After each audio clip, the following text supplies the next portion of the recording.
सलातु वस्सलाम अला रसूलिल्लाह व अला आलिहि व अस्हाबि अजमाइन अम्मा बाद अऊज़ु बिल्लाहि मिनश शैतानिर रजीम बिस्मिल्लाहिर रहमानिर रहीम रब्बि इश्रह ली सदरी व यस्सिर ली अमरी वहलुल उक़दतम मिन लिसानी यफ़क़हू क़ौली।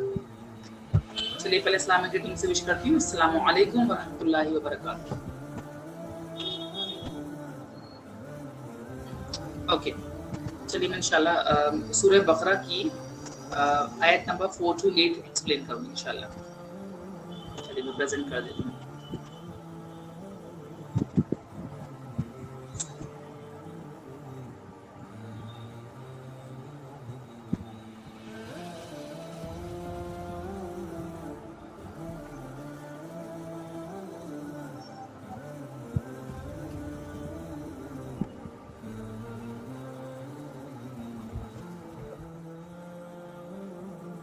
मैंने स्क्रीन शेयर किया, आप लोगों को दिख रही है स्क्रीन में?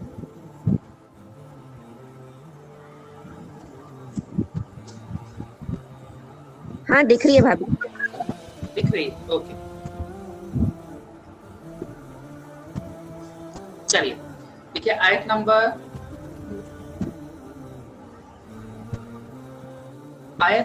4 से 7 तक है, ठीक है। तो एक एक करके मैं एक आयत एक्सप्लेन करती हूँ आप लोगों को। देखिए आयत 4 to 8। देखिए आयत नंबर 4 है वल्लज़ीना युमिनूना बिमा उनज़िला इलैका व मा उनज़िला मिन क़ब्लिक व बिल आखिरति हुम युक़िनून। देखिए इस आयत के अंदर है कि वल्लज़ीना, वो जो ईमान लाते हैं, ठीक है, इस पर जो आपकी तरफ नाज़िल हुआ। तो देखिए इसमें बात हो रही है कुरान की। अल्लाह ताला इस आयत में फरमा रहे हैं कि आप लोगों को ईमान लेकर आ रहे हैं, सारी पूरी ह्यूमैनिटी को कहा जा रहा है कि कुरान के ऊपर ईमान लेकर आना है। तो ईमान का मतलब ये नहीं है कि उस किताब को बरकत की किताब समझ के और वो बस सेरेमनी के तौर पे तिलावत कर लिया जाए या शादी के टाइम सर के नीचे से गुजार दिया जाए, मतलब बरकत की किताब समझ के बस तिलावत कर ली जाए और घर में रख दिया जाए। यानी उससे जो नाजिल होने वाली चीज़ है ना, वो जब हम उसको अंडरस्टैंड करेंगे, समझेंगे ना, यानी उनज़िला नाजिल किया गया, ठीक है, मिन क़ब्लिक, पहले ईमान लाए जो तुम पे नाजिल हुआ, यानी कुरान के ऊपर। तो पहला इसमें बताया गया जो प्रेजेंट में, यानी मोहम्मद सल्लल्लाहु अलैहि वसल्लम को कहा जा रहा है कि अपनी उम्मत को कहिए कि जो अभी प्रेजेंट में मुझ पे कुरान नाजिल हो रहा है, इसके ऊपर ईमान लेकर आए, यानी इसको फॉलो करें। साहबा को ये नहीं कहा गया, या जो लोग वहां पे थे कि भाई कुरान अल्लाह के रसूल पढ़े तो तुम भी तिलावत करो।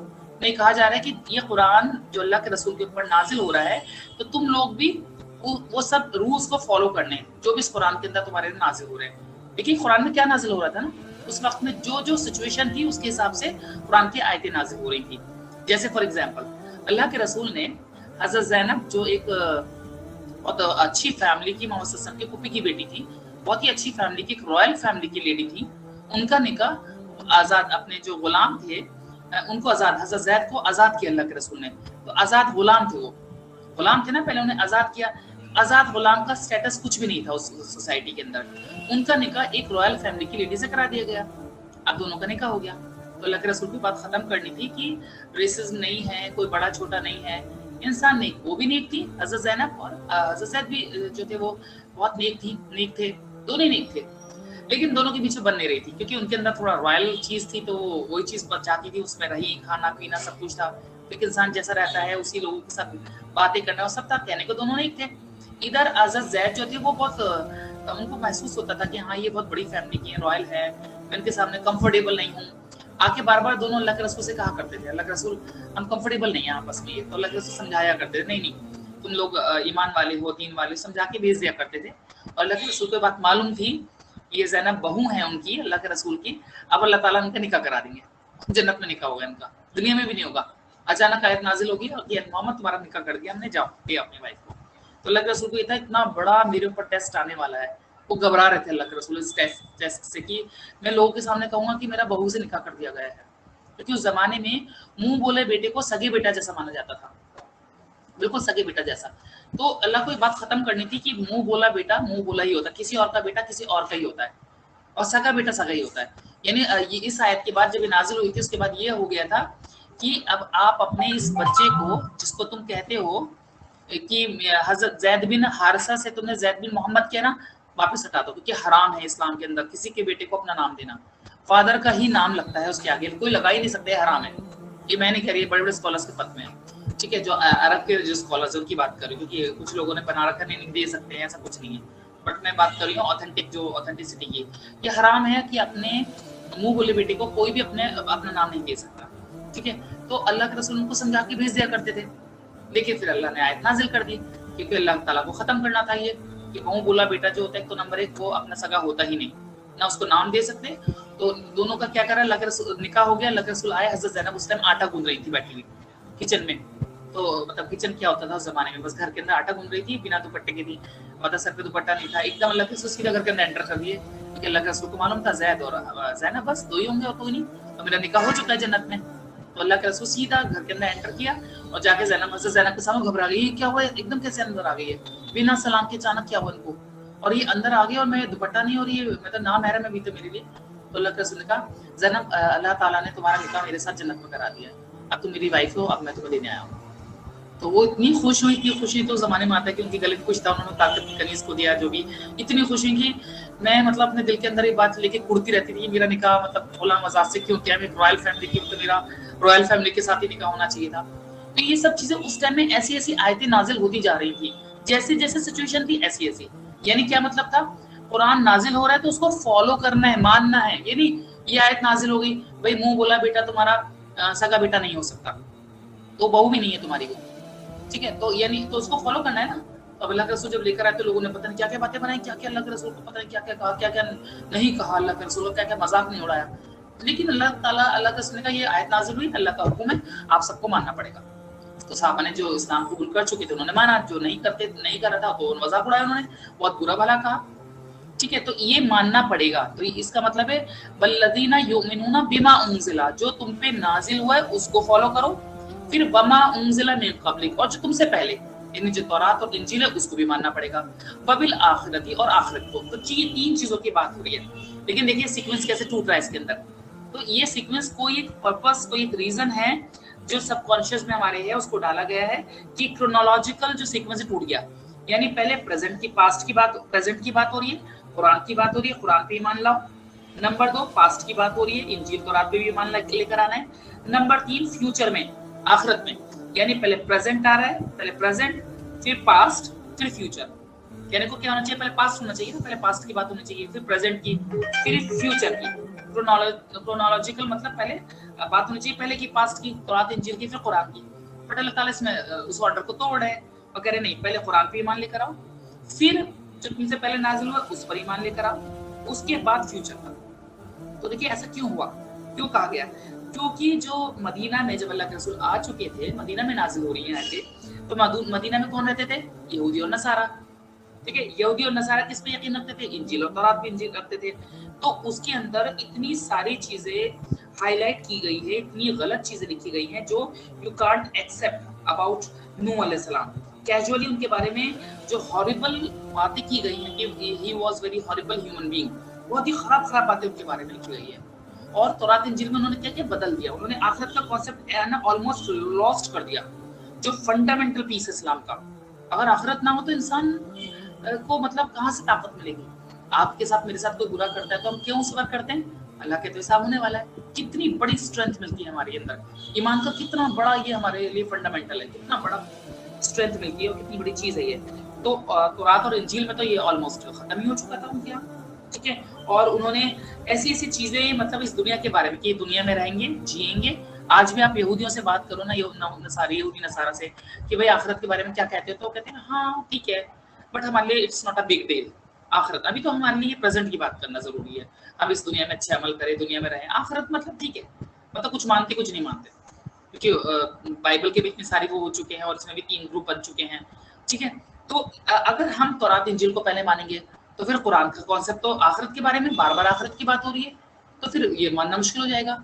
अगर पहले नंबर पे अल्लाह ताला कह दे कि नहीं भाई तौरात जो तुम पे वमा उनजिला मिन क़ब्लिक, पहले क़ब्लिक की बात करें, फिर कहें जो अभी नाजिल हुआ, तो क्या होगा, मुश्किल हो जाएगा। तो अल्लाह ताला कह रहे नहीं, पहले कुरान की रोशनी के अंदर तौरात और इंजील को देखो, कुरान की लाइट में अगर हम देखेंगे जो मैच हो रहा है उसे मानेंगे, जो मैच नहीं हो रहा उसे नहीं मानेंगे।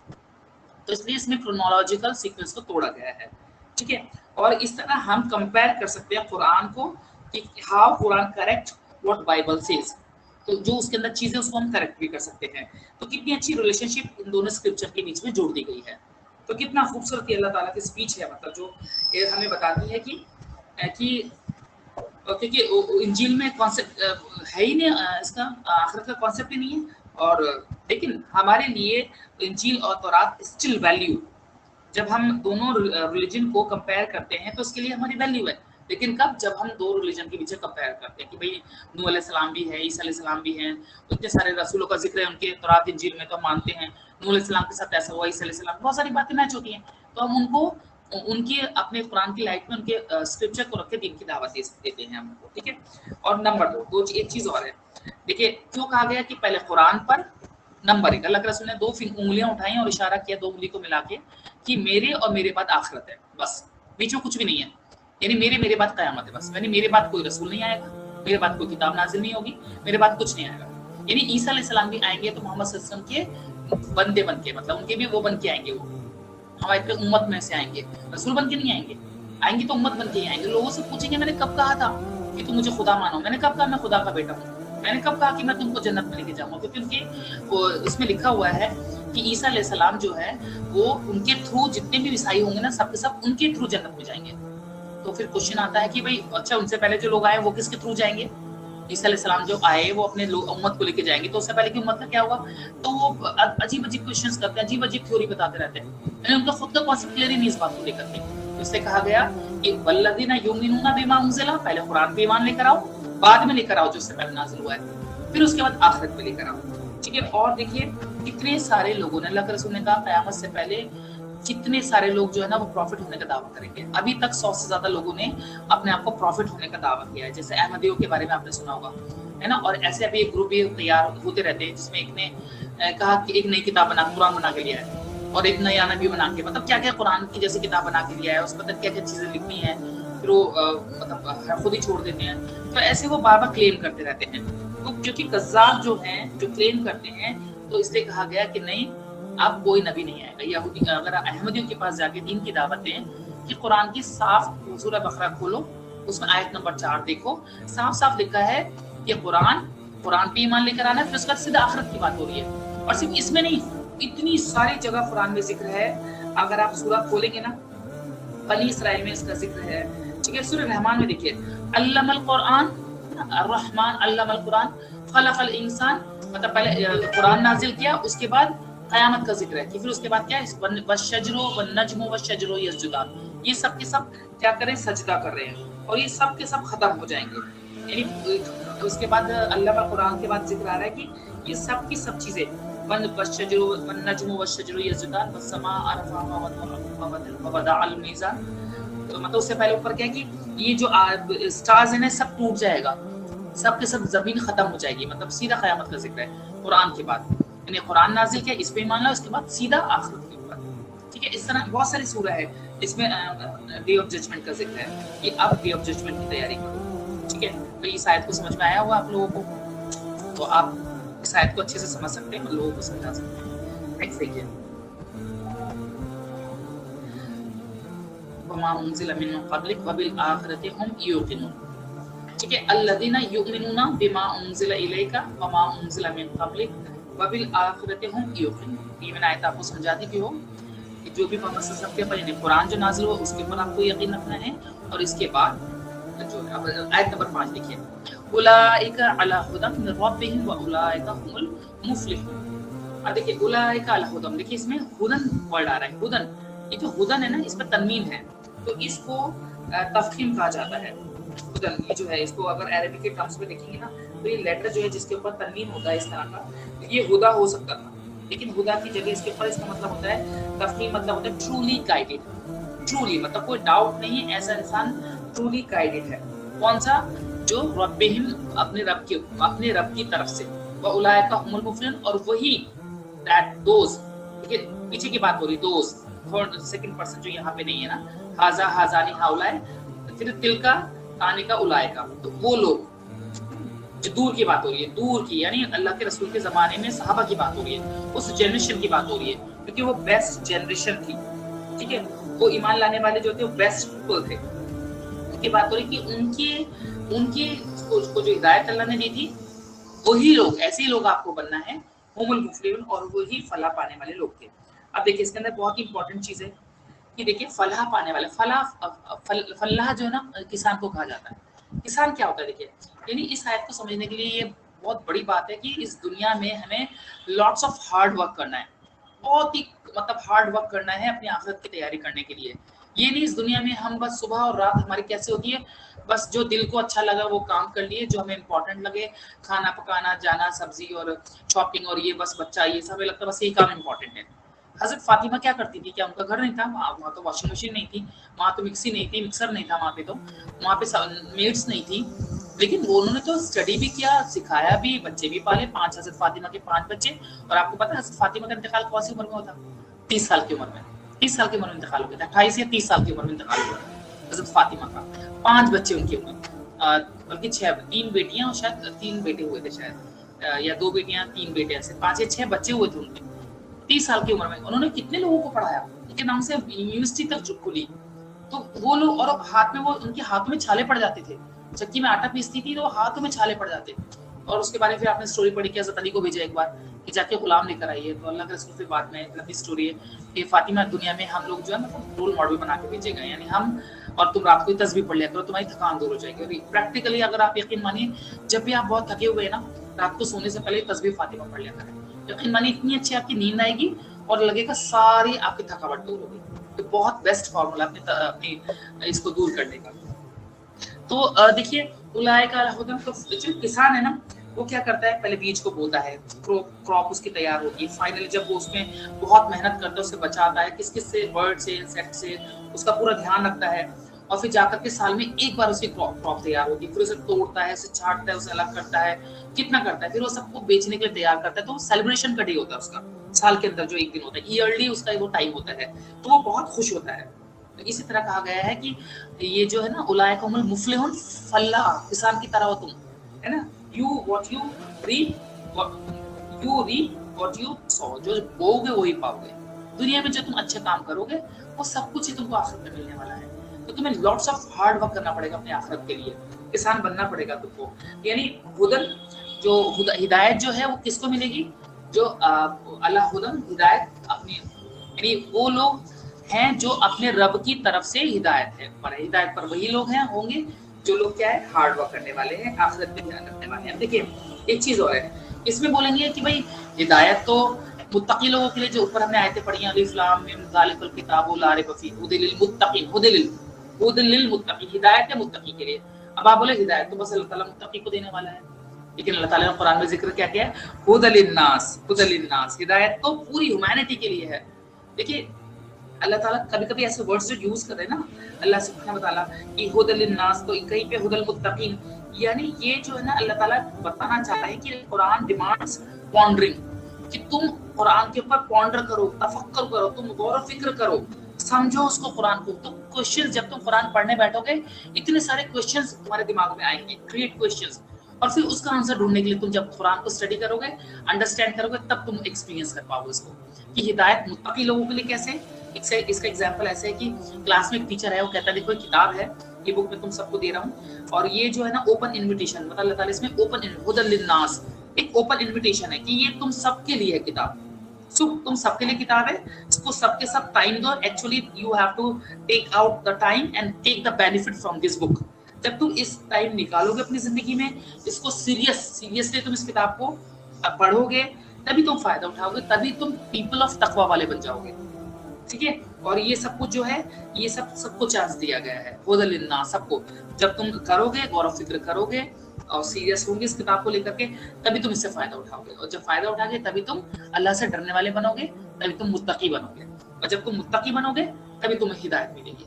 कि मुत्तकी हिदायत ये मतलब है, यानी किताब में टीचर आके बोले भाई ये MBBS की बुक है या ये तुम्हारे एग्जाम्स के लिए बुक है, सब है, अब उसको किताब को लेके बैठ जाए और एग्जाम में वो पढ़ के ना आए और आकर के बैठे कि नहीं मुझे तो मैं फेल हो गई, मैं नीट का एग्जाम क्लियर नहीं कर पाई, या मैं ये नहीं कर पाई, या इंजीनियरिंग की हम जो करते हैं, या नेट का एग्जाम, जो बुक दी गई थी उसको तुमने सीरियसली देखा नहीं, स्टडी नहीं किया, पॉन्डर नहीं किया, अंडरस्टैंड नहीं किया, तो कैसे तुम एग्जाम को क्लियर कर लोगे?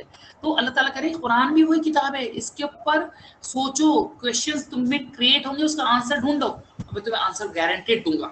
तुम लाओ तो सही क्वेश्चंस अपने दिमाग में, पढ़ो तो सही, अंडरस्टैंड करने की कोशिश तो करो, फिर देखो मैं कैसे आंसर्स तुम्हें ला के देता हूँ। और जब तुम क्वेश्चंस के आंसर ढूंढने बैठोगे तो इसको एक्सपीरियंस करोगे इस किताब को, फिर देखो क्या तुम लोग बनते हो, पीपल ऑफ तकवा। और तभी मैं देखो तुम्हें कैसी हिदायत दे देता हूँ, है ना। तो उन्हीं के लिए ये हिदायत है, ठीक है।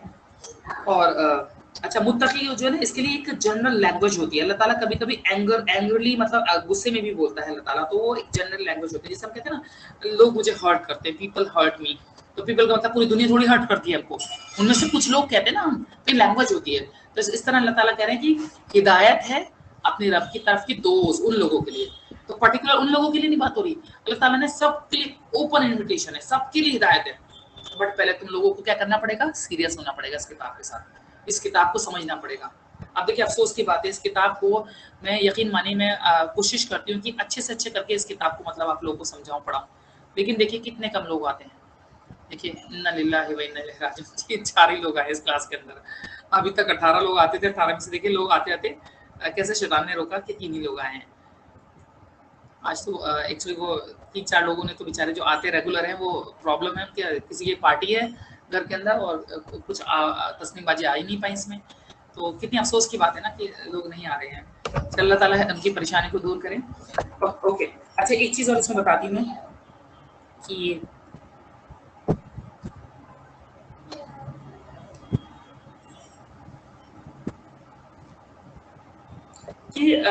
इसमें है कि देखिए 2 तरह के लोग होते हैं। देखिए इसमें जो पहले ज़िक्र हुआ था ना 1 से 3 आयत के अंदर, जो 1 से 4 आयत जो मैंने पहले एक्सप्लेन की थी, उसमें ज़िक्र हुआ था ज़ालिकल किताब ला रैब फीह हुदल लिल मुत्तकीन अल्लज़ीना युमिनूना, अल्लज़ीना वो लोग जो ईमान लाए। तो 2 तरह के, 2 टाइप के पीपल हैं, 2 तरह के लोग हैं। देखिए एक तो वो लोग हैं नंबर 1 जिनको जो मतलब अल्लाह बिलीव मतलब कुरान पे यकीन रखते हैं, यानी अल्लाह के ऊपर ईमान लेकर आए और अच्छे काम करते हैं। अच्छे काम में क्या है, नमाज पढ़ते हैं और जो अल्लाह ने दिया उसे खर्च करते हैं, गुड डीड्स, है ना। तो ये एक तरह के लोग हैं जो अल्लाह पे यकीन रखते हैं और साथ में क्या करते हैं, नंबर 2 अच्छे काम करते हैं, यानी जो है ना नमाज पढ़ते हैं और खर्च करते हैं जो अल्लाह ने उनको दिया है। ला रैब फीह हुदल लिल मुत्तकीन अल्लज़ीना युमिनूना बिल गैबी व युकीमूनस सलाह, नमाज पढ़ते व यूतुज़ ज़का और ज़कात देते हैं, यानी पैसा खर्च करते जो अल्लाह ने दिया है। तो ये एक तरह के लोग हो गए। ठीक है, दूसरा तरह के लोग इसमें अभी जो आयत मैंने ऊपर एक्सप्लेन की है वो कौन से, जो यकीन लाए कुरान के ऊपर, मतलब ईमान लेकर आए कुरान पर, इससे पहले जो नाजिल हुआ उसके ऊपर, और साथ में क्या आखिरत के ऊपर। तो 2 तरह के लोग की बात होगी इसमें। एक तो वो जो अच्छे काम करते हैं, ठीक है। दूसरे उसके एग्जांपल ऐसे है जैसे ड्राइवर है एक बेचारा, वो क्या करता है, दिन रात मेहनत करता है, अपने घर को पाल रहा है, काम कर रहा है, मेहनत मजदूरी कर रहा है, ठीक है। और वो जो है वो उसको जो कमा रहा है ना, उसको अल्लाह के रास्ते में खर्च कर रहा है, यानी अल्लाह ईमान लेकर आया अल्लाह के ऊपर, अल्लाह की किताब पर सब कुछ। तो वो तो पहले तरह के लोग हो गए जो बेचारे बहुत दिन रात मेहनत करते रहते, उनके पास टाइम नहीं है ये सब स्टडी करने का, सब कुछ करने का, ठीक है। तो नंबर 1 तो मैं आपको दोनों ग्रुप के लोगों को अच्छे से समझाऊंगी, जिससे कि आपको समझ में आए कि ऐसा नहीं कि बस मेहनत करते रहे, कमाते रहे और वो दीन को भूल जाए, दीन को स्टडी ना करें। तो उनके लिए सॉल्यूशन बताया जा रहा है इसके अंदर। इससे पहले आयत नंबर 5 में कि एक तो वो लोग जो अल्लाह पे यकीन लाए, ईमान लेकर आए और खर्च करते हैं, यानी मेहनत कर रहे हैं, अपने घर वालों पे खर्च कर रहे हैं, अपने घर में बीवी बच्चों के ऊपर सबके ऊपर बहुत मेहनत करते हैं और पैसा खर्च करते हैं। ये तो पहला तरह के लोग हो गए। दूसरा तरह के लोग वो जिनको अल्लाह ताला ने अपॉर्चुनिटीज दे रखी है, जिनके पास बहुत पैसा है, जो बहुत अच्छी जिंदगी गुजार रहे हैं, अल्लाह ने उनको मालदार बनाया है। तो अल्लाह ताला कह रहे हैं कि देखो तुम्हारे पास पैसा है तो तुम क्या है, तुम्हें कमाने की भी इतनी ज्यादा जरूरत नहीं, कमाते हो ठीक है, टाइम है तुम्हारे पास, तो तुम टाइम निकाल करके, तुम टाइम मतलब तुम्हारे पास है, तुम आते हो कुरान को स्टडी करते हो, इंटरनेशनल लैंग्वेज सीखते हो और तजवीज़ सीखते हो, तफसीर सीखते हो, जैसे नेट है, लैपटॉप है, सब कुछ है। तो तुम लोग जो है उन लोगों को जो नहीं तो कुरान सीखते तो उनको लुक डाउन, ऐसे गिर के मत देखो कि ये लोग तो दीन सीखते नहीं है, ये तो तजवीज़ नहीं जानते, ये तफसीर नहीं जानते, ये अरबिक नहीं जानते। तो उन लोगों के पास हो सकता है टाइम नहीं है, ठीक है, बेचारे क्योंकि पैसा नहीं है तो पैसा कमाने में लगे हैं। तो आप लोगों को कहा जा रहा है कि फैसिलिटेट करो उनको, दूसरों को, ये तुम्हारी जॉब है कि तुम सर्विस दो उनको, तुम्हारी रेस्पॉन्सिबिलिटी है कि उनको तुम हेल्प करो, जिससे कि वो भी सीख करने के लिए, नॉलेज को सीख करने आए, नॉलेज को, क्योंकि दरवाजा है इल्म का, वो भी सीखने के लिए आए। ठीक है, और उनको दो, और वो जब आएंगे तो अल्लाह ताला उनको भी प्रोवाइड करेगा, तुमको भी पैसा देगा। ठीक है, तो ये हमारी बड़ी रिस्पॉन्सिबिलिटीज है कि इस दीन को, इस कुरान को सीखने के लिए हम दूसरों की हेल्प करें। जो लोग इस क्लास में नहीं आ पाते हैं, हो सकता है उनके पास नेट ना हो, बहुत सारे लोग सीखना चाहते हो, ठीक है, नहीं नेट नहीं है, पैसे नहीं है, तो उनको हम पैसा दे सकते हैं, उनको नेट के पैसे प्रोवाइड कर सकते हैं, मोबाइल दे सकते हैं, उनको हेल्प कर सकते हैं कि तुम भी सीखने के लिए आओ, पर वो मजबूरी बताए नहीं, पैसा नहीं है हमारे पास, मोबाइल नहीं है, नेट नहीं है, तो हम उनको दे सकते हैं ना। तो अल्लाह ताला कह रही है तुम्हारी ऊपर रिस्पॉन्सिबिलिटी है। ओके, चलिए अब नेक्स्ट आयत है, इन्न लदीना कफरू सवाउन अलैहिम अनज़रतहुम अम लम तुनज़िरहुम ला युमिनून। Indeed those who disbelieve. ऊपर अभी तक 1 से लेकर 5 आयतों में बात हो रही थी किसकी, जो यकीन, जो ईमान लेकर आए, उनकी बात हो रही है। ठीक है, पहला ग्रुप। अब दूसरा बात हो रही है जो ईमान लेकर नहीं आए। तो इसमें 3-4 चीजें समझने की। देखिए इन्न लदीना कफरू सवाउन। अब देखिए ये आयत पढ़ के ना, एक बहुत सारे नॉन मुस्लिम पूछते हैं जब कुरान पढ़ते हैं कि अच्छा तुम्हारे कुरान में क्या लिखा पढ़े, वो ये आयत पढ़ के कहते हैं इन्न लदीना कफरू सवाउन, जो काफिर है, इन्न लदीना कफरू मतलब जिन्होंने कुफ्र किया, जो डिसबिलीव है, काफिर है, तो वो काफिरों को तुम बताओ ना बताओ, वो तो ईमान लाने वाले नहीं। तो वो कहते हैं तुम्हारे कुरान में तो साफ-साफ लिखा हुआ है हम तो काफिर हैं, हमको तो बताओ ना, हम तो ईमान लाने वाले नहीं है, तो अल्लाह ताला ने हमारे लिए लिख दिया है हम तो काफिर है। तो इसको समझने की बहुत जरूरत है कि काफिर अगर ऐसी बात होती तो क्या अल्लाह ताला, जो इब्राहिम अलैहिस्सलाम जो है, वो अपने फादर को बार-बार दीन की तरफ बुलाते रहे, प्यार से, मोहब्बत से, सलाम सलाम करते रहे अपने फादर को, उन्हें आग में डाला गया, सब कुछ। लास्ट में जब उनके फादर ने उनको निकाला वहां से, शहर से, तब भी वो सलाम करते हुए जा रहे थे, अब मैं आपके लिए दुआ करूंगा, अंटिल जब तक आयत नाजिल नहीं होगी कि नहीं अब तुम इनके लिए दुआ नहीं कर सकते। ठीक है, अगर ऐसा होता तो क्या नूह अलैहिस्सलाम अपने बेटे के लिए 950 साल, 950 इयर्स अपने बेटे को बुलाते रहे, बीवी को भी नहीं आए वो लोग। ठीक है, कब? जब तक कि अल्लाह ताला की तरफ से हुक्म नहीं आ गया कि नहीं ये तुम्हारा बेटा नहीं है, जिसको तुमने पैदा किया है उसको बेटा नहीं कहते, बल्कि जो तुम्हारी बात ना माने, जो तुम्हारी बात माने वो तुम्हारा बेटा है। तो ये तुम्हारा बेटा नहीं है, बायोलॉजिकल है लेकिन वैसे तुम्हारा बेटा नहीं है। ठीक है, तो इस तरह अगर ऐसा होता तो कुरान क्यों कह रहा है इस बात को? तो ये गलत बात है जो ये कहते हैं कि काफिरों को दीन की दावत दो ना दो। नहीं, बिल्कुल नहीं, काफिरों को तो दीन की दावत देनी है। काफिर होता कौन है पहले समझिए। देखिए, इसको समझने के लिए आपको 2-3 चीजें समझनी पड़ेंगी। देखिए, काफिर वर्ड जो अल्लाह ने यूज किया ना, कफरू काफिर, ये वर्ड अल्लाह ताला ने बहुत ही एंगर में यूज किया है, जब अल्लाह ताला बहुत नाराज है। देखिए, 2 तरह के लोग थे, एक तो थे मक्का के लोग और एक थे मदीना के लोग। मक्का में जो लोग रहते थे ना, वो कौन थे? वो कुरैश के लोग थे। मक्का में जो लोग थे वो कौन थे? मुशरिकीन थे, शिर्क करने वाले लोग थे। अब देखिए अल्लाह ताला उनसे क्यों नाराज है, उनको काफिर कह रहा है अल्लाह ताला। क्यों? अल्लाह के सबसे ज्यादा कुरान का ऑलमोस्ट पार्ट कुरान का वहीं पे नाजिल हुआ था, मक्का में। मदीने में तो 35% मतलब ऑलमोस्ट बस 35% या उससे कम नाजिल हुआ है, यानी 60-70% कुरान वहां नाजिल हो चुका था। मोहम्मद सल्लल्लाहु अलैहि वसल्लम के सामने थे, उनको बशारत दे रहे थे, नजीर डरा रहे थे उनको, प्रॉफिट उनके सामने था। उसके अलावा मतलब कुरान ही नाजिल होने के साथ साथ मतलब अल्लाह के रसूल जो थे उनको हर तरीके से उनको मतलब मोहब्बत से, प्यार से, डरा करके उनको बुला रहे थे। और सिर्फ यही नहीं कि मोहम्मद सल्लल्लाहु अलैहि वसल्लम के सामने हैं, बल्कि क्या हुआ कि मोहम्मद सल्लल्लाहु अलैहि वसल्लम 6 साल जब चले गए थे मदीना जाने के बाद, मतलब और फिर देखिए मोहम्मद सल्लल्लाहु अलैहि वसल्लम वहाँ पे उन्हें बुला रहे थे उनको मारने के। एंड में क्या करा? उनको मारने के लिए सारे जितने भी कबीले थे उनके सरदार आए, सारे सरदारों ने मीटिंग करी, आज मोहम्मद को कत्ल कर देते हैं। घर के चारों तरफ खड़े हो गए घेर करके। तो जब आयत नाजिल हो गई, जिब्रील सलाम आ गए, मोहम्मद सल्लल्लाहु अलैहि वसल्लम अब आप यहाँ से हिजरत कर लीजिए। तब तक हिजरत का मौका नहीं आया था, सब लोग चले गए थे जिन्होंने इस्लाम कबूल किया, बट अबू बकर सिद्दीक और अल्लाह के रसूल नहीं गए थे, और वो लोग जिन्होंने इस्लाम कबूल किया था। ठीक है, तो जब एंड में जब सारे कबीलों के सरदार आए कि आज सबने मिलकर कहा कि कत्ल कर देते हैं, तो घर को घेर के खड़े हो गए, चारों तरफ हर साइड में खड़े हो गए, आज मोहम्मद को कत्ल कर देंगे। तो देखिए वो फिर अल्लाह के रसूल को हिजरत करने पड़ी। वो स्टोरी आपको पता ही होगा कि कैसे करी। तो उनको घेर के खड़े हो गए।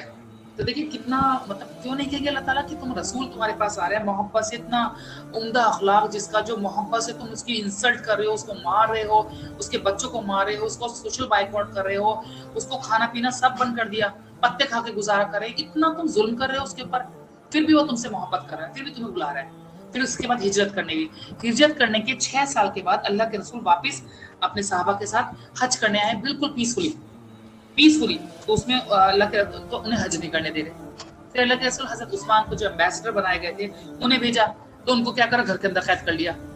और फिर ये र्यूमर फैला दे कि उनका कत्ल कर दिया गया है, कत्ल कर दिया गया। ये बात उन तक पहुंची तो हजरत उमर ये सब एकदम गुस्से में आ गए, अल्लाह के रसूल अब तो हम इनसे जंग करेंगे, इन्होंने हमारे सहाबा को मतलब हजरत उस्मान को कत्ल कर दिया, तो अब हम नहीं छोड़ेंगे। तभी अल्लाह के रसूल कह रहे नहीं, आयत नाजिल हो रही कि नहीं अभी तुम मक्का के ऊपर चढ़ाई नहीं कर सकते, तुम्हें नहीं मालूम उस मक्का के अंदर वो लोग भी रहते हैं जिन्होंने चुपके से इस्लाम कबूल कराया है, जिन्होंने अभी किसी को भी नहीं बताया। वो चुपके चुपके नमाज पढ़ते, घरों वालों के सामने इशारे से आंखों से नमाज पढ़ते हैं, वो रोजा रखते हैं, उनके घर वालों को नहीं पता, मुशरिकों के बीच में रहते हैं लेकिन उनको नहीं पता। इतने सारे बिलीविंग वुमेन और मेन एंड वीमेन, कुरान की आयत है ये, वो लोग हैं उसके अंदर, तुमको नहीं मालूम, तो इसलिए तुम उनके जंग मत करो, अभी तुम उनके पास जाकर चढ़ाई मत करो। तो अल्लाह ताला क्या कह रहे हैं, अभी उनके बीच में बहुत अच्छे लोग भी हैं जिन्होंने किसी को भी नहीं बताया। देखिए ऐसे दुनिया में लोग होते हैं जो चुपके से इस्लाम घर के अंदर कबूल करके रहते हैं और मतलब लोगों को पता भी नहीं होता। इवन मेरी एक दोस्त थी, शिखा नाम था, उन्होंने इस्लाम कबूल किया था। अचानक एक बार फोन आया कि मेरे घर वालों को शक हो गया है, मैं रोजा रखती हूँ तो शक हो गया, सर कवर करके निकलती तो शक हो गया है। अब मेरी जो बुआ है वो मेरे रूम में बैठती है, रूम में सोती है, उन्होंने रूम में सोने के लिए कहा गया। अब फजर में वो मैं लाइट जलाती उठती तो उन्हें शक हो जाता अगर मैं नमाज पढ़ती, तो मैंने नियत कर ली, मतलब नियत लेटे लेटे ही नियत कर ली वुज़ू की, लेटे लेटे ही नमाज पढ़ी, तो क्या मेरी नमाज कबूल होगी? अल्हम्दुलिल्लाह। देखिए जो वाकई अल्लाह से मोहब्बत करता है ना, अल्लाह उसे रास्ते दिखाता है, और ऐसा है। अगर आपको ऐसे किया जा रहा हो तो आप लेटे लेटे भी मतलब वुज़ू की नियत कर सकते हैं। जैसे ऑपरेशन थिएटर में अगर आपको पानी और मिट्टी तैमूम भी नहीं कर सकते तो आप इशारे से भी वुज़ू कर सकते हैं, मतलब नियत बस, और इशारे से नमाज पढ़ सकते हैं आंख से, है ना, जायज़ है ना इस्लाम में। तो मैंने कहा अल्हम्दुलिल्लाह तुमने बिल्कुल सही किया, मतलब नमाज नहीं छूटी, हुआ है रूम के अंदर, ठीक है लाइट नहीं जलाऊंगी, इशारे से वुज़ू करा, मतलब नियत करी और इशारे से नमाज पढ़ ली। तो इस तरह के भी लोग हैं, अल्लाह ताला ने आयत नाज़िल की नहीं। बाद में पता चला हज़रत उस्मान वापस आ गए और र्यूमर था, तो उन्होंने फिर मतलब तो क्या जुल्म नहीं किया उन्होंने, कितना जुल्म किया अल्लाह के रसूल के ऊपर। तो वो काफिर, उनको कहा जा रहा है गुस्से में कि वो काफिर हैं, उनको बार बार दीन की दावत दी जा रही है, लेकिन बार बार वो एरोगेंस उनके अंदर इतना है और इतना इग्नोरेंट है। Due to arrogance and ignorance की वजह से अल्लाह ताला उनको कह रहे हैं कि काफिर। ये तो हो गए मक्का के लोगों की बात। अब है मदीना के लोग। मदीना में कौन लोग थे? यहूदी और नसारा। वो अलग अलग तरह के थे, वो बिल्कुल अलग थे, वो तो इग्नोरेंट थे, मक्का के लोग जाहिल थे। बड़ी तो पढ़े लिखे थे, तो बहुत बड़े लिखे थे, मैंने बताया था पिछली बार, इनकी हाथ जो है ना वो स्याही इंक में डूबे रहते थे, यानी इतने इतने वॉल्यूम्स लिखा करते थे। ये अहबाब पुकारे, अल्लाह ताला ने इनको अहबाब कह के पुकारा है, बहुत पढ़े लिखे लोग थे। ये बस पढ़ाई लिखाई स्टडी, इनके खुतबा होते थे, नमाजें होती थी, और ये मतलब लोगों को स्टडी लेक्चर्स दिया करते थे ये, और ये बहुत पढ़े लिखे। तो जब अल्लाह के रसूल आए तो उन्होंने क्या कहा, रेसिज्म की वजह से क्या कहा कि ये तो हमारे ये कौन आ गया। अब एक मिनट में बात करो।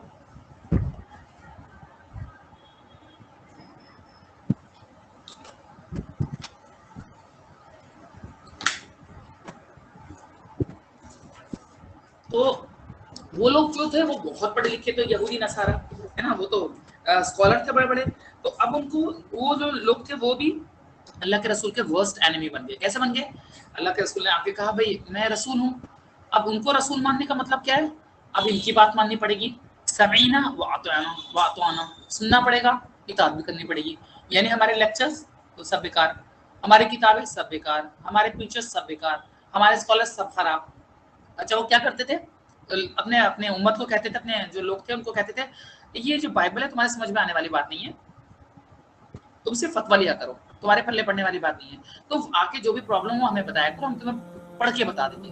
तो खुद दूसरों को बस लेक्चर्स दिया करते थे और बस अपने कुछ लोग तैयार करते थे, प्रीचर्स और स्कॉलर्स ये सब, पर आम जनता के लिए नहीं थी वो किताब, उनके लिए बात जो थी वो आम लोगों के लिए नहीं थी। तो आम लोग आते और पूछते भाई ऐसा ऐसा होगा, क्या किया जाए, पीछे अपने हाथ के पीछे कमर के पीछे से पैसा लेते थे, पैसा लिया और उनके हिसाब से फतवा बनाया, तैयार करा, बेच दिया। यानी वो बिजनेस बन गया था उनका दीन उनके लिए बिजनेस बन चुका था। तब उनको पता था कि इसको मोहम्मद को अगर हमने मान लिया रसूल तो क्या होगा, बिजनेस भी बन, सबसे पहले हमारे पैसे पे वो लग जाएगा, मोड़ लग जाएगी, हमारा बिजनेस बंद हो जाएगा, हम तो गुलाम बन जाएंगे इसके। तो वो इसकी वजह से उन्होंने अल्लाह के रसूल को, जब कुरान जानता है कि वो जो लोग थे जो उनकी लेक्चर सुनते थे ना, तो अपने लेक्चर्स में बताते थे कि हम इंतजार कर रहे हैं, एक रसूल आने वाला है, और वो रसूल जो है ना उसके अंदर यही क्वालिटीज होंगी, ये खूबियां होंगी। और वो लोग सुनते जाके मोहम्मद सल्लल्लाहु अलैहि वसल्लम को देखते और कहते, आखिर को बताते, अरे आप जो हमें लेक्चर्स में बता रहे थे वो तो आ चुका है, वो सारी की सारी चीजें फिट हो रही हैं, तो क्यों ना उनको रसूल मान ले। वो कहते नहीं नहीं, सुनो सुनो सुनो, तुम जब तक हम ऑर्डर ना करें वहां मत जाना, अभी तुम्हें सारी बातें हमने बताई नहीं है, अभी आधे बातें हैं, बहुत सारी चीजें मैच नहीं होती हैं, तो वो क्या, वो उनको भी उन्होंने बताना छोड़ दिया सब चीजें कि नहीं नहीं उसको नहीं मानना है।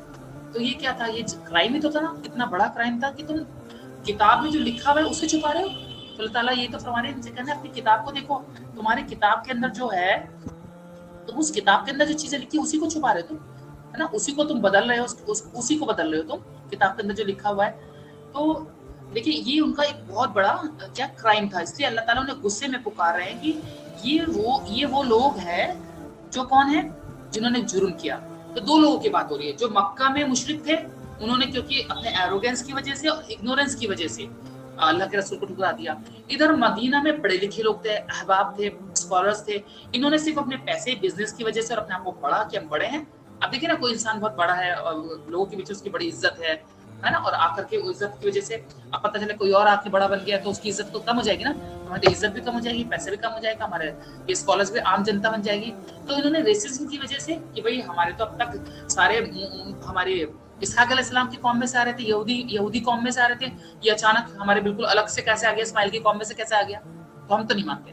तो इसलिए अल्लाह ताला उनको पर्टिकुलर उन लोगों को कह रहा है कि वो लोग हैं ये जो कौन है, जो काफिर है, इन्होंने दीन की दावत को टुकरा दिया है, मतलब इनको कहा गया और टुकरा दिया। शायद पीपीटी मैंने शायद शेयर की तो हो नहीं रही शायद, है ना। ओके, तो समझ में आप लोगों को ये बात।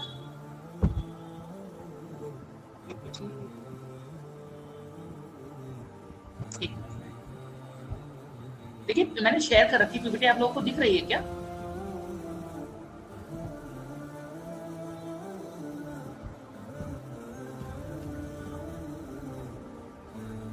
सीमा नहीं भाभी, कुछ दिखाई नहीं दे रहा है, प्लेन है पूरा स्क्रीन। अच्छा प्लेन है, ओके।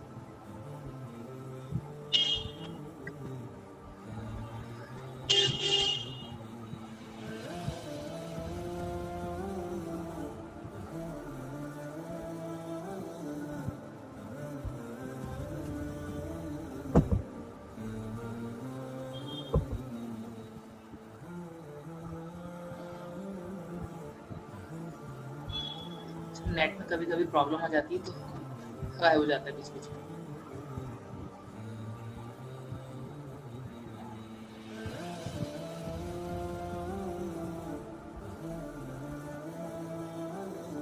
यहाँ क्यों नहीं रही?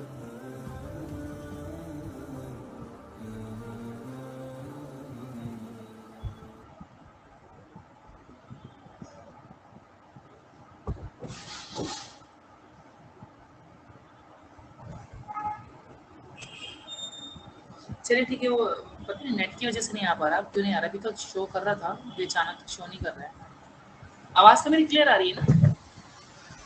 हाँ अल्हम्दुलिल्लाह, आवाज क्लियर है पूरी। ओके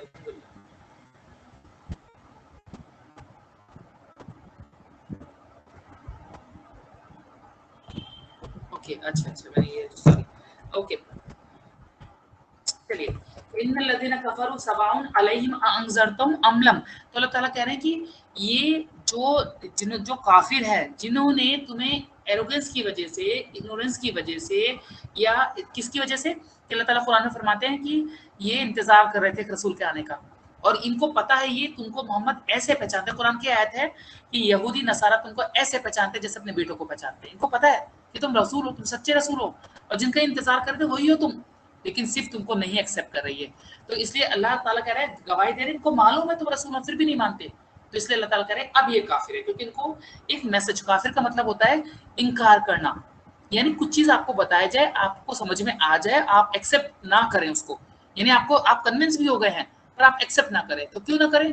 आप अपने ईगो की वजह से, किसी की वजह से ना करें, तो आप कौन हो गए? कुफ्र करने वाले ना, इनकार करने वाले।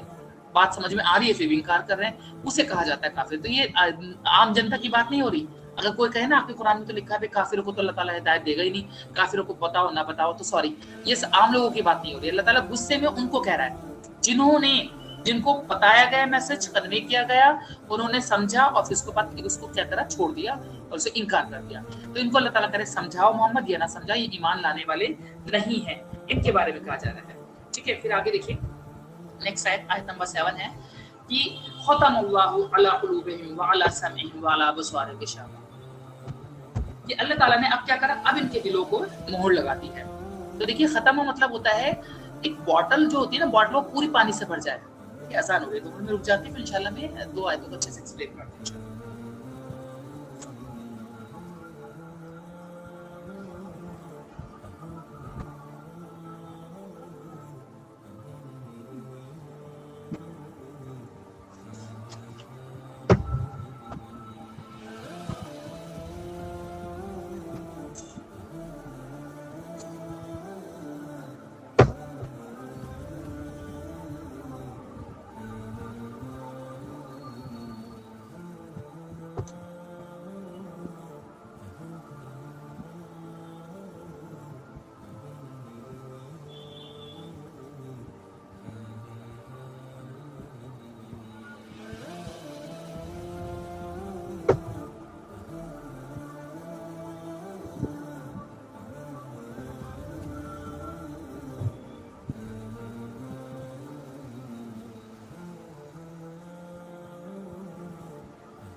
सही है।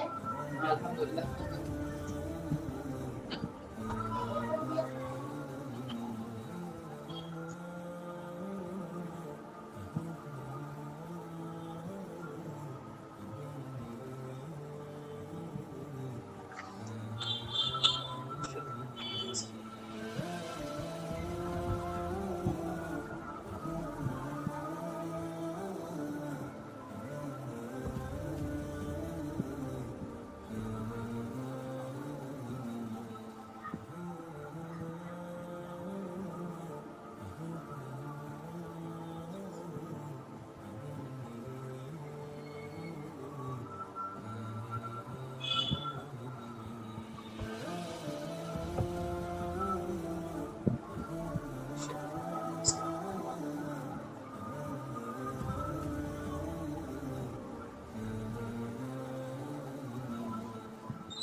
ओके ओके, देखिए खतम अल्लाहु अला कुलूबिहिम, खतमा मतलब होता है सील लगाना।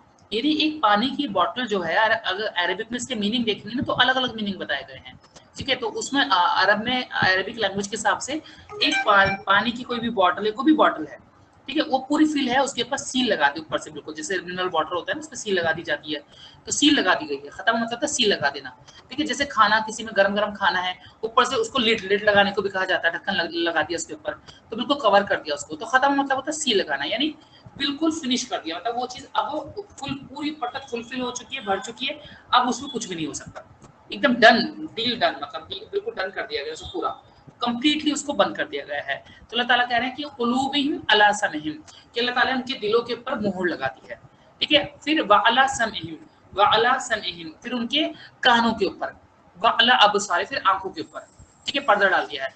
वलहुम, और उनके लिए अजाब है बहुत अजीम, अजीम मतलब होता है बहुत ही दर्दनाक। जैसे देखिए इसमें बहुत ही सीवियर पनिशमेंट की बात हो रही है, आजीम की। देखिएगा इसमें एक चीज का ध्यान रखिए, देखिए इसमें किसकी बात हो रही है, पहले दिलों के ऊपर, दिलों के ऊपर मोहर लगा दिए, बाद में इसके ऊपर कान के ऊपर, फिर उसके बाद समइहिम कान के ऊपर, फिर उसके बाद लगाइए आंखों के ऊपर। तो ऐसा क्यों किया अल्लाह ताला ने, क्यों इसमें सीक्वेंस ऐसे लिखा गया, पहले दिल के ऊपर, फिर कान के ऊपर, फिर आंखों के ऊपर। देखिए एक्चुअली बात क्या है कि जो दिल होता है ना, वो इमोशंस, हार्ट के अंदर इमोशंस होते हैं। एक इंसान के अंदर जो ये हार्ट पे जब सील लग जाती है ना, तो ये सील लगने के बाद सबसे पहले क्या होता है, उसके दिल में से रहमत चली जाती है। क्योंकि दिल जो है वो प्लेस है रहमत का, रहमत है उसके अंदर, दिल के अंदर। जब सील लगा दी जाए तो रहमत चली जाती है, ग्रेटिट्यूड चला जाता है, कोई डर नहीं होता उस इंसान के दिल के अंदर, क्योंकि heart is a place of hope. When it sealed, तो वो होपलेसनेस आ जाती है उसके अंदर, है ना, होप खत्म हो जाती है उसके अंदर। Heart is a place of fear, जब वो सील हो जाती है तो फियर खत्म हो जाता है, ठीक है, फिर वो जो चाहे करना चाहे करता है। फिर वो गिल्ट, हार्ट के अंदर, हमारे दिल के अंदर गिल्ट होता है, एक एहसास होता है, फीलिंग्स होती है गिल्ट की। जब मोड़ लग जाती है तो गिल्ट भी खत्म हो जाता है। शेम, शेमलेसनेस इंसान के अंदर आ जाती है, जब शेम खत्म हो जाता है, फीलिंग्स की रिस्पॉन्सिबिलिटी खत्म हो जाती है। और एक फितरत में अल्लाह ताला ने आपको मेरे रखी है, वो क्या है, सेंस ऑफ डिग्निटी। जब एक डिग्निटी की सेंस जो है वो खत्म हो जाती है इंसान के अंदर, ठीक है, तो उससे क्या होता है, फिर वो किसी की भी रेस्पेक्ट नहीं करता, ना वो लोगों की करेगा और ना ही वो रसूल की करेगा। तो क्या अल्लाह ताला कहते हैं कि मैंने मोड़ लगा दिया, अब तो जो चाहे वो करना चाहे करो, तो इनको बताओ ना बताओ फर्क नहीं पड़ता, क्योंकि हमने तो इनके दिलों पे मोड़ लगा दिया। कब लगा दी, जब इन्होंने सब कुछ रिजेक्ट कर दिया, तो अब हमने इनके दिलों के ऊपर, ठीक है। फिर उसके बाद आंखों के मतलब इनके कान के ऊपर, अब तुम इनको कुछ भी सुनाते रहो, ना इनको सुनने के बाद डर आएगा, ना आंखों में आंसू। कुरान पढ़ोगे तो रोना नहीं आएगा, कुरान पढ़ोगे तो उनको बातें समझ नहीं आएगी। कितने भी रिलीजियस लोगों के पीछे जाके वो बैठ जाए इंसान और सुनता रहे, सुनने के बाद उठ के सीधा चल पड़े, कोई फीलिंग्स नहीं उसके अंदर, कोई चीज नहीं आया, कोई उसके अखलाक में या उसके चीज के मतलब कोई दिल के अंदर कोई फीलिंग्स, कुछ नहीं, उठ के चल पड़े, वही दुनिया की बातें करे और जाके ऐसी महफिलों में जाके बैठे, फिर उठ के फिर वापस वो दुनिया की बातें, फिर वैसा का वैसा। तो ऐसे लोगों के अल्लाह ताला कहते हैं दिलों पे हमने मोड़ लगा दिया, क्योंकि इनको इतनी सब चीजें देने के बाद भी इनको फर्क ही नहीं पड़ता। तो फिर अल्लाह ताला कह रहे फिर इनकी आंखों के ऊपर भी लगा दी। इसके बारे में आता आंखों के बारे में कि क़यामत वाले दिन जो लोगों ने कुरान को दुनिया में इग्नोर किया, बड़ी बड़ी किताबें दूसरी पढ़ ली, बड़ी दुनिया की चीजें हैं, बड़ी दुनिया की नॉलेज है, और बड़ी आंखों से वो बड़ी चीजों को देख लेते हैं, उनको पता जज करना आता है, कपड़ा कितना अच्छा है, कौन सा कपड़ा कितना अच्छा है, कौन सा घर, कैसे घर को सजाना, कौन सा खाना बहुत अच्छा, ये कौन सी चीजें दुनिया में इंटरनेट पे हमें पता है, सब कुछ है। आंखों से, आंखों का इस्तेमाल सब चीजों के लिए करते हैं, लेकिन कुरान के लिए नहीं, कि कुरान को भी पढ़ के देखें आंखों से जरा, ठीक है। तो ऐसे लोग जो है ना, जब क़यामत वाले दिन उठेंगे ना, जिन्होंने अल्लाह की किताब को छोड़ दिया, वो अंधे उठेंगे। वो कहेंगे फिर अल्लाह, या अल्लाह तूने दुनिया में तो आंखें दी थी, अब तूने अंधा क्यों उठाया? अल्लाह ताला कहते हैं क्योंकि दुनिया में तुम कुरान के साथ अंधे बन के रहे ना, तो इसलिए मैंने आखिरत में तुम्हें अंधा कर दिया। तो अल्लाह ताला, हदीस है, ऑथेंटिक हदीस है, क़यामत वाले दिन अंधे होकर उठेंगे वो लोग, ठीक है। अच्छा, इसमें एक चीज और देखिए, नोट करने की बात है, जो दिल है ना, इसको प्लूरल कहा गया है, कुलूबिहिम। अब मेरे जो अरबिक जानते हो जानते हैं, कुलूबुहुम, हुम है ना, हुम, तो कुलूब, कल्ब की जमा क्या है, कुलूब है ना, ब्रोकन प्लूरल, कुलूब। अच्छा, फिर समइहिम, अच्छा आगे देखिए, अबसार, बसर, बसर का है अबसार, ये भी ब्रोकन प्लूरल है, अबसार। लेकिन ये दोनों तो कुलूब और बसर, यानी आंख और दिल को तो प्लूरल कहा गया, पर बट समइहिम को सिंगुलर लिया अल्लाह ताला ने। ऐसा क्यों? देखिए, इसमें भी समझने की बात है। जो कुलूब है ना, दिल, हार्ट्स, जब कुरान पढ़ा जाता है ना, तो लोगों के दिलों में अलग अलग अलग अलग मतलब अलग फीलिंग्स होती हैं। कुछ कुरान की आयतें सुन करके डर जाते हैं, कुछ रिफ्लेक्शन होता है, कुछ सुधर जाते हैं, कुछ कुरान की आयतों को सुन करके अलग अलग अलग स्टेट्स होते हैं उनकी फीलिंग्स के, मतलब दिल के। कुछ ना कुछ क्या करते हैं, मतलब अलग अलग उनमें वो होता है, कोई कुछ कुछ फॉलो करने लगते हैं। कुछ आयतें कहीं से, आयतें जो पढ़ी, आयतें जब सुनते हैं तो क्या होता है, उनकी अलग अलग स्टेट्स होती है ना। तो कुछ कुछ समझते हैं तो कुछ अलग तरीके से समझते हैं, कुछ अलग तरीके से समझते हैं, है ना। अबसार, आंखों से जब कुरान को पढ़ते हैं तो आंखों का मतलब प्लूरल, यानी आंखों से वो आयतों को पढ़ते हैं तो वो भी उनके दिमाग में, मतलब आंखों से वो अलग अलग चीज को, सीन एक ही होता है, कई लोग देख रहे होते हैं और अलग अलग तरीके से उसको डिस्क्राइब करते हैं, है ना। तो लेकिन कान में जो मैसेज वो एक ही जाता है, सिंगल कुरान, सिंगल मैसेज है कुरान का, एक ही मैसेज है, इसलिए समइहिम को सिंगुलर लिया गया है कि एक किताब है, एक ही सिंगल किताब नाजिल की है, एक ही मैसेज है, ठीक है। दिल अलग समझते हैं, अलग अलग तरीके से, अलग अलग पॉइंट ऑफ व्यू से देखते हैं, आंखें अलग अलग पॉइंट ऑफ व्यू से वो डिस्क्राइब करती है, लेकिन मैसेज जो है वो एक ही है, कुरान का मैसेज, जो समझना जरूरी है, ठीक है। अच्छा, नेक्स्ट एक आयत और बता देती हूँ, फिर इसके बाद हमारी इसकी क्लास है। आगे देखिए, नेक्स्ट आयत जो है वो है, अच्छा ये एक आयत उन्होंने डाली नहीं शायद। अच्छा चलिए, अब आगे देखिए, इसके बाद है कि नेक्स्ट आयत नंबर है, वमिनन नासी मन यक़ूलु आमन्ना, ठीक है। वमिनन नासी, और लोगों में से कुछ लोग ऐसे हैं जो कहते हैं आमन्ना, हम ईमान लाए, बिल्लाही, अल्लाह पर, व बिल यौमिल, बाबा दो बार आ रहा है, देखिए एक बार भी आ सकता था, लेकिन अल्लाह पर, व और बिल यौमिल आखिरत पर, व मा हुम बिमुमिनीन, वमा हुम but they are not believer. ये फिर वो यहूदी नसार की बात हो रही है। वो कह रहे हैं ठीक है हम ठीक है अल्लाह के रसूल से ठीक है ना, हम ले आए ईमान, अल्लाह पर ले आए ना वबिल, और ठीक है हम आखिरत पे भी ले आए ईमान। अल्लाह ताला कह रहे नहीं, दे आर नॉट बिलीवर, झूठ बोल रहे हो। इसमें मुनाफिक की बात हो रही है। ये बहुत ही कॉम्प्लिकेटेड सब्जेक्ट है जिसको मैं आप बताती हूँ कि लोग ना आराम से मुझे टाइम लगेगा। मैं अब्दुल्ला बिन उबई के बारे में बताती हूँ। देखिए अब्दुल्ला बिन उबई जो थे ना वो जब मदीना में दो कबीले थे, एक औस का कबीला और एक खजरज का कबीला। औस कबीले की 4 बाउंड्रीज थी, इनकी 8 थी, टोटल 12 थी। तो इन्होंने बहुत लड़ते रहे फिर आपस में कहा चलो हम एक काम करते हैं, हम यूनिटी बना लेते हैं और एक गवर्नर बना लेते हैं और इसको एक किंगडम घोषित कर देते हैं यसरिब मदीने को, और एक हम इसे एक गवर्नर एक किंग बना लेते हैं। और फिर बस वो किसको बनाया जाए, तो अब्दुल्ला बिन उबई वहाँ पे समझदार माना जाता था और अच्छा था, वो एक स्ट्रॉन्ग बंदा था, सब था, तो उनका इसको बना देते हैं। तो अब्दुल्ला बिन उबई जो था वो किंग बनने वाला था। बस थोड़े दिन थे उसकी सेरेमनी के, थोड़े दिन बाकी बचे थे, बस वो साइन अपने ऑफिस में साइन करने वाला था, ओथ लेने वाला था, ठीक है, यानी अपनी सीट पे आने ही वाला था। बस वो कुछ दिन बाकी थे, इतने में अल्लाह के रसूल आ गए। जब अल्लाह के रसूल आ गए तो उसे लगा ये तो पूरा में डिसअपीयर हो गया, क्योंकि मेजोरिटी जो थी वो मुस्लिम की थी वहाँ पे अल्लाह के रसूल के आने के बाद। अब उसे पता था कि या तो मैं सीधा खुल के दुश्मन बन जाऊँ अल्लाह के रसूल का, दुश्मन बनूंगा तो लड़ाई झगड़े होंगे, मेजोरिटी ज्यादा है, शायद वो जीत जाए हम हार जाए। तो उसने क्या करा, समझदारी से काम लेता हूँ मैं, तो उसने क्या करा, सीधा डायरेक्ट दुश्मन नहीं बना, बल्कि अपने दिल के अंदर नफरत रखी मोहम्मद से, और सामने जाहिर किया कि मैं आपका दोस्त हूँ। तो वो उसने क्या करा, वो उसने सोचा कि अल्लाह के रसूल अगर चलो ठीक है प्रेसिडेंट बन भी जाते हैं तो मैं वाइस प्रेसिडेंट बन जाऊंगा, क्योंकि मैं साथ साथ रहूंगा आगे, क्योंकि बड़ा था, पैसे वाला था, इज्जत थी उसकी, कितना दबदबा था, तो वाइस प्रेसिडेंट तो बन ही जाऊंगा कम से कम मैं। तो इसलिए मैं क्या करता हूँ, दुश्मनी दिल में रखता हूँ, जबान पे साइड करता हूँ। तो क्या करता था, आके जब अल्लाह के रसूल आते तो सबको बुलाता, अल्लाह के रसूल है ये, कहो ये अल्लाह के रसूल है। नमाज में सबसे पहले उसमें चला जाता, सब में खड़ा हो जाता, फजर में सबसे पहले मस्जिद में पहुंच जाता। अल्लाह के रसूल कुछ कहते तो सबसे पहले खड़े होकर कहता, लोगों सुन रहे हो ना, ये अल्लाह के रसूल है, जो बात कहते हैं बहुत ध्यान से सुनो। यानी सबको कन्विंस करने की कोशिश करता है, बताने की कि मैं पब्लिक आई और पब्लिक बन जाऊँ, पब्लिक के सामने उनके सामने रहूं कि हाँ मैं हूँ, मैं भी कुछ हूँ, ठीक है। तो ये सब ना वो क्या करता था, नफरत उसकी बहुत थी अल्लाह के रसूल के लिए अपने दिल के अंदर, पर सामने वो साबित जाहिर करता था कि मैं कौन हूँ, मैं तो मतलब मुस्लिम हूँ, मैं तो ईमान लाने वालों में से हूँ। तो वो कहते हैं हाँ आमन्ना, मैं तो लाया ईमान अल्लाह पर, वबिल, और दोबारा बाकी बात हो रही है यौम आखिरत, जबकि वो नहीं लेकर आया था। अल्लाह ताला बात करे मुनाफिकों की, ये मुनाफिक ईमान लेकर नहीं आए हैं ये, ठीक है। तो इसमें मुनाफिक, तो इसलिए ये बहुत गलत बात है जो लोग आसानी से एक दूसरे को कह देते हैं ये तो मुनाफिक है। देखिए उन लोगों की जो बात हो रही है अल्लाह के रसूल और सहाबा की और हमारे ईमान में कितना फर्क है ना। वो जो थे ना हजरत उमर और हमारे ईमान में कितना फर्क है ना। अल्लाह के रसूल के जमाने में जो अल्लाह के रसूल के सामने मौजूद थे ना, तो उनके ईमान और वो सेक्रीफाइस क्या कर रहे थे उस टाइम में, ईमान लाना और आपके ईमान लाने में कितना फर्क है। उस जमाने में ईमान लाने का मतलब था लोग मारा जा रहा है, काटा जा रहा है, जलाया जा रहा है, और बस ईमान लाने पर खाली बस इतना ही कह दिया कि अल्लाह पे ईमान लाए बस।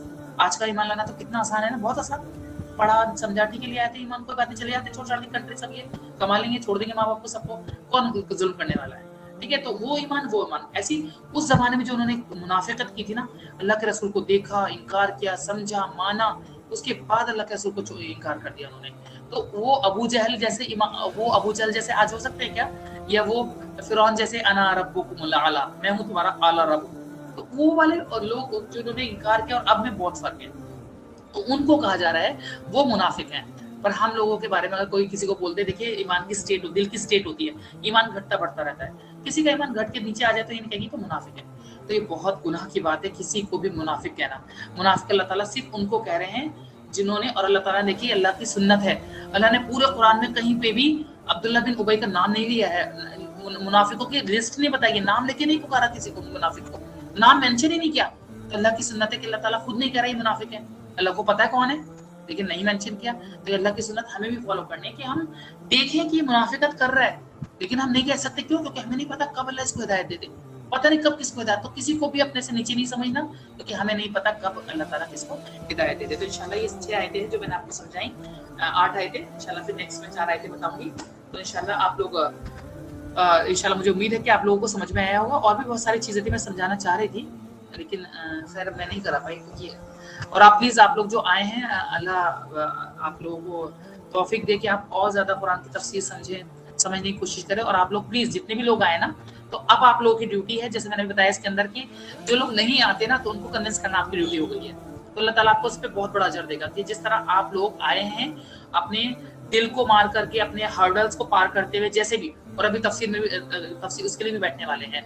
प्लीज आप लोग एक एक सेंटेंस जरूर लिखिए कि अब्दुल्ला बिन उबई के बारे में जो भी मैंने बताया, कि आपको जो भी अच्छा लगा पॉइंट लिखिए, जिससे कि लोगों के अंदर इंटरेस्ट पैदा हो। अच्छा ये बताया जा रहा है, अच्छा तफसीर में ये कोई भी एक बात, चाहे हिंदी इंग्लिश उर्दू जैसा अच्छा लगे आपको, बट आप जितने भी लोग आए ना एक एक सेंटेंस जरूर लिखिए। ये भी अ पार्ट ऑफ दीन है। दीन का मतलब दावा